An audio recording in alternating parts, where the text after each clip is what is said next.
Iris and I met in the dystopia that was English university life. We were both miserable, she at Sussex, me at Essex. Sex with a prefix, we used to joke. It was early in 1982 that our paths first crossed, at the London School of Economics, in one of the countless meetings convened in those days by left-wing activists for the purpose of fighting Thatcherism. After 2 hours of tedious speakers huffing and puffing on the podium, Iris rose to make her contribution. She was magnificent. "While listening to the previous speakers," she said in a resolute but playful tone, "I was thinking to myself, give me Maggie Thatcher any time." Evidently relishing the expressions of dismay from the audience, she continued, "Unlike you, my friends, Maggie gets it. We live in a revolutionary moment. The post-war class war armistice is over. If we want to defend the weak, we can't be defensive. We need to advocate as she does.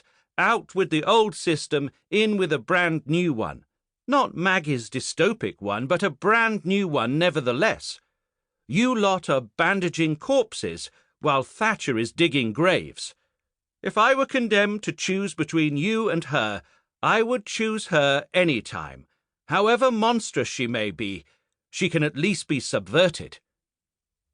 It was my baptism with Iris's fiery spirit. But while her words resonated strongly with many of us, they also guaranteed her ostracism. Radicals tend to take exception at being denounced as banal. When once I accused her of being a lone wolf rather than a believer in solidarity, she replied proudly and without a scintilla of irony, "That's me." As the years passed, Iris's natural fondness for alienating those who broadly agreed with her worldview grew in proportion to society's adoption of its opposite. Thatcher's greatest triumph, in her opinion, was that she had made it impossible to imagine anyone doing anything unless there was something in it for them. Contrarian to the bone, Iris was appalled and energized by the realization that everyone was at it, coveting unfettered power where they could get it, including in public meetings denouncing Thatcher, the city, and the more refined forms of greed. Iris was thus a passionate feminist who could not stand most feminists, considering them privileged actors with a fear of sexual freedom and a habit of speaking on behalf of and over those who ought to be leading the movement against patriarchy. She was a lesbian who also had sex with men out of a penchant for solidarity with the defective sex and a predilection for pissing off lesbians. She was a Marxist who despised most Marxists for using Marx's emancipatory narrative to abuse other comrades, build their own power base, gain positions of influence, bed impressionable students, eventually take control of the Politburo and throw anyone who questioned them into the Gulag. Above all else, Iris was a thinking radical's thinking radical.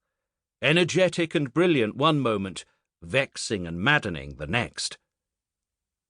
That evening at the London School of Economics, we struck up a conversation, possibly because I was the only one in the audience to applaud her.